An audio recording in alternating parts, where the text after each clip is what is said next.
Welcome to the Module 5 lecture. We're going to talk about managing printers and remote desktop services. Our objectives for this lecture are managing printer permissions, managing printers and print servers, sharing printers on a Windows network, remote desktop administration mode, remote desktop services application mode, and additional remote desktop modes. So printing, we've got printing roles. When you install the print and document role service, it allows you granular print management control.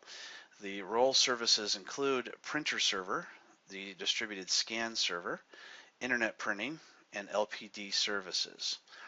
The print server allows administrators to set up and manage printer shares. It is not required to share a printer, but it does allow for better management. So you could just go to your printers folder and just add the printer there. But if you go to the print server management role, by adding that, it allows you to do some additional things more easily.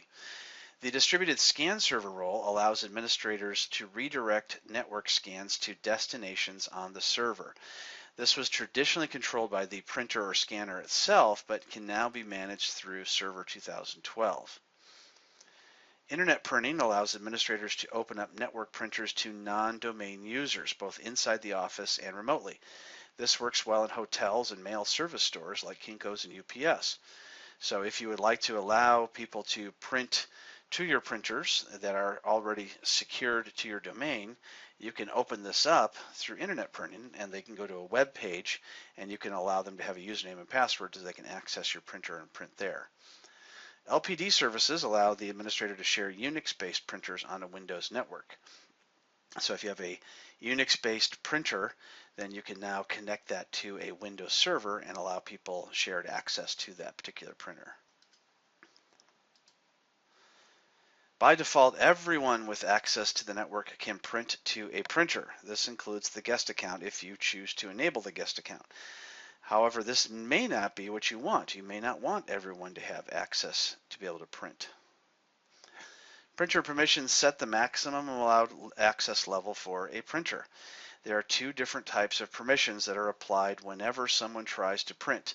You have standard and special permissions. Read permission allows a user to view permissions assigned to the printer. Change permissions allows a user to change permissions assigned to the printer. And take ownership allows you to take ownership of the printer, its print job, or both. So by default, you're going to be able to do read, which allows a user to view permissions. Print is a user can connect and print to a printer and manage their own print jobs. Manage printers, user has complete control over the printer and can also set permissions. Manage documents, users can manage individual print jobs. So of the three, manage printers is going to have the most amount of access.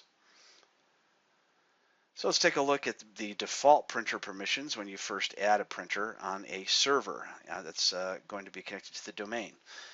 You have creator owner automatically controls the documents themselves, so you can delete a print job that you've created, but not necessarily everyone else.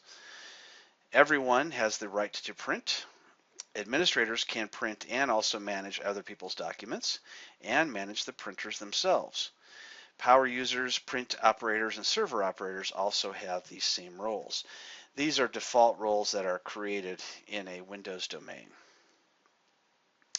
So how do you manage printer permissions? How to assign standard permissions, special permissions, and ownership? I will have to show you that in a demo. Managing print server properties. Print server properties control the global settings for all printers configured on a workstation or server. Print server properties can be accessed by opening Print Management and choosing the File menu, then Properties. You can configure settings for forms, ports, drivers, and advanced print server settings by going to these properties. The properties of each printer exposes a variety of configuration options depending on the printer driver. Some examples of what can be configured are the name of the printer, the port it uses, the printer driver, and the default paper size. Additional printer options such as duplexing, envelope printing, those kinds of things happen based on what the driver can do. If the driver cannot do two-sided printing because the printer can't do it, then you won't see that option. Sharing printers. Like folders, printers can also be shared on the network. The same type of share level permissions apply to printers as they do to file shares. So let's go ahead and take a look at printers. We're first going to go to our control panel, and we'll change to the large icon view. And then we're going to click on Devices and Printers. From here, we can see that we already have one printer set up. Let's just go ahead and create a new one. So let's click on Add Devices and Printers. Now it's going to search for various different drivers. It's going to see if anything's been connected to this server. And when it eventually realizes that nothing new is connected, it's going to let you continue on to the next stage. While we're waiting for that, let's just go ahead and choose the printer that's already here. We'll right click, and you'll see the old way of accessing the properties was just to right click and go to properties, but you no longer see what you're expecting when you do that. But if you right click and choose printer properties, then you see the familiar screen that allows you to go and change different things such as sharing. So here we've shared our printer. We'll also say to render print jobs on the client computers to free up processor space on the server. And then if we choose list in directory, then it will also show up in Active Directory when we go searching for it. Ports. We can see that we chose an IP address. In your lab, when you go to choose ports, create ports, you just are going to create an IP address, but you won't actually be able to reach it. But that's okay. This is just for testing. You can also assign printers to ports that are attached on your computer, such as LPT printing ports, which we used to use basically in the 1990s, or COM ports, which we used in the 80s and 90s. And then you can also print directly to a file if you want. Under Advanced, this allows you to change the driver. From here, we can choose the drop-down, choose Other Installed Drivers, or we can click on New Driver, and we can add it here. We can say whether or not it's always available. We can choose some other options as well. Color management. If the printer is capable of color, you'll see this option, and from here you can make changes. Security. Here's where the rights are that we talked about earlier. So if we double click on everyone, then we'll be able to see that the Manage Printer print option is the only one that's there, but we can choose to add additional rights if we'd like to. If we click on Advanced, we can go into Special Permissions, and we can choose everyone or whoever we would like. Click Add, and then we'll be able to go in and make changes to some of those as well. We can also go into Auditing and add auditing for people who print so we know who's printing. And we can check the effective access of a user's rights here by selecting the user, put the username, and then we can see what rights they'll have to be able to print. All right, so let's go back to our device. And it says that no device is found. So it says you're not connected to online help because our VMs are not connected. So we're going to have to add our device a different way. So you're going to get that message if you choose that. So instead, we're going to go back to our printers, and we're just going to add a printer instead. It says that our printer wasn't listed. Let's just go ahead and click Next. We can add a printer using TCP/IP, which is what we're going to want to do. We can have it auto-detect, which we don't want to do. I'm going to say TCP/IP. So we're going to type in the IP address that says in your lab. We're not going to want to query the printer because it doesn't exist, but if it did, you could go ahead and do that. Now, even though we're not querying the printer, it's still going to try to detect the TCP/IP port itself. Eventually, this will time out. This is a normal thing, and it should only take about 20 seconds or so for it to time out. Okay, went ahead and timed out, and from here we can choose the type of card that we want to assign. Let's go ahead and choose the generic network card. And from here we can choose a printer we'll choose an HP printer that's easy to get to. It already has it loaded, but if we want, we can go to Have Disk and load it up that way, or go to Windows Update. We'll call it whatever we want. In this case, we'll call it test. And do we want to share it? Sure, we'll share it. And then do we want to set the default printer? No. Do we want to print a test page? No. And click finish. So now we see where it says test, we see the little sharing. So if we want to actually browse to that particular printer from the network, you can definitely do a / DC01, and we should see that printer, and there it is, test 02. So from any workstation, you'll be able to do that as well. Remote access and administration. So remote access it used to be called terminal services, and then in Windows 2008 R2 they changed it to remote desktop services. Well, there's two different types of remote desktop services. The first one is the administration mode. So remote desktop services, RDP can run in two modes, remote desktop administration mode and application server mode. Both modes of RDP can be accessed using the remote desktop protocol client. Both modes of RDP rely upon the terminal services service, now called remote desktop services, to function, and that service is installed and configured to run on all Windows servers by default.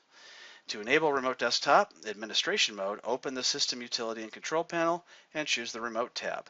Under the Remote Desktop section, choose Allow Connections from Computers Running Any Version. So that's a pretty easy thing to do. We're just going to go ahead and go back to, there we go, our computer. Right click, go to Properties, click on Remote Settings, and from here we want to allow the remote assistance, we want to allow remote connections, and we want to allow, if we do this particular box, then it'll just be from computers that are Windows Vista or newer. If we uncheck the box, then it will be from any version.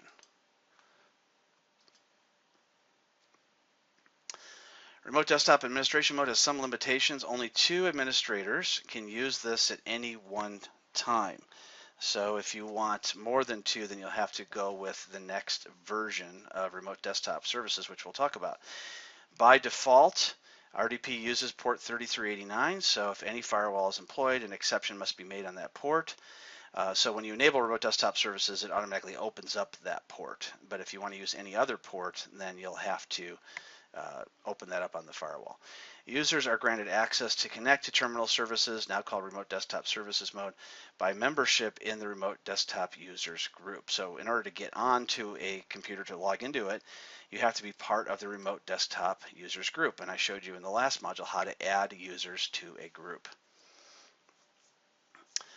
So when you're logged in to Remote Desktop Services, you can do one of 2 things to get out of them. You can either disconnect or you can log off. So when you close the RDP client with the red X at the top, in the top corner, you are disconnecting from the server you are managing. This leaves the session open and running and disconnects the client from it. Log off, however, ends the user session and opens up a slot for another administrator to log on. So what this means is we're in Remote Desktop Services mode to my host right now. So you see this X at the top. So if I choose to click that X, then the server will still think I'm logged into it. I'm just disconnected from it. So what you want to do is you want to make sure that you log off of the Remote Desktop Services mode. Choose the log off option. Otherwise, you will only be able to have those 2 sessions going, and you'll have to disconnect one of them manually in order to free it up again. Enabling remote desktop administration mode, I showed you how to do that. You enable RDAM using the system icon on the control panel, and then you enable the users to use it. The other type of remote desktop services is the server mode. Application server mode. Application server mode is differentiated from remote desktop administration mode by intended utilization. ASM mode is intended for end user use and not for administration purposes. So the last one we talked about was just for administrators to log into the server. This one is for users to log in and to access various different applications. ASM mode requires a separate end user license called a client access license. So for everybody who logs in, you have to have a special CAL. ASM is intended to centrally deliver end user applications rapidly. ASM has 3 key elements: the client, the ASM server, running the session host, and the license running the client access licenses. There are other roles that can go along with this, such as the connection broker, which can offer load balancing across multiple remote desktop servers. So if you would like to create a server farm where you have multiple remote desktop servers, all load balancing across various different servers, then you choose the connection broker service to do that. Gateway allows a server to be placed in the DMZ and linked back to an RDP server for additional security. So if you want people from the outside not to access your server on the inside of the network directly, you can have them access a server in the DMZ, and then the DMZ then proxies the connection back to the server on the inside. Virtualization host is another option that's new. It allows a new virtual server session for every remote desktop client. So anybody who logs in, it actually creates a brand new virtual server, sort of like the virtual servers that you created with VirtualBox. So every user would get a new server when they log in. And then there's web access, allows access to applications over a web browser. So instead of using the remote desktop protocol client, you can just go into Internet Explorer or some other web browser, and from there you click on the icons that you want, and it opens up an individual RDP client for every different application. So let's go ahead and show what that looks like.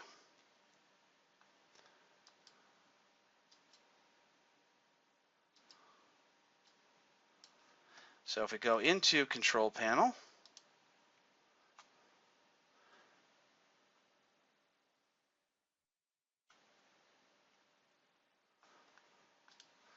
and then we click on Server Manager, or just click on Server Manager in this left corner. Then from there, we can go ahead and we can see that the remote desktop services is something that's not there by default, but we can add it. So it is a role just like any other role. So we add the role, click Next, and even though we're adding remote desktop services, we're not going to choose the remote desktop services installation. This is for virtual desktops only. We're going to choose the more traditional one. So click Next, choose Remote Desktop Services, Next, and then features if we want any. We're not going to choose at this time. And now here's all those different role services that go with the server role we talked about earlier. There's the connection broker, gateway, licensing, session host, virtualization host, and web access. So let's just go ahead and we'll choose them all. Now whenever we choose this, if it requires additional role services, it will just go ahead and prompt you to add those, which you'll go ahead and choose. And at this time, we're not going to be able to add the desktop virtualization without going back and adding it in the previous location. So we'll go ahead and choose all of them but that one. We'll go ahead and install. This will actually take a little bit longer to do, but I'll pause the video so you don't have to wait through it. And in some cases, it needs to reboot after the installation. Okay, the installation is done, and it's saying that a restart is pending in order to get back into that. So we'll just go ahead and click Close. And then after it restarts, we'll be able to set up and configure remote desktop application server mode. So we're not going to be doing that in this class. I just wanted to show you how to install it. And then from there, you can also install the administration mode as we did when we went to the properties of the computer. So in conclusion, we went over managing printers and printer services, managing printer permissions, sharing printers on a Windows network, remote desktop administration mode, services application mode, and additional remote desktop modes.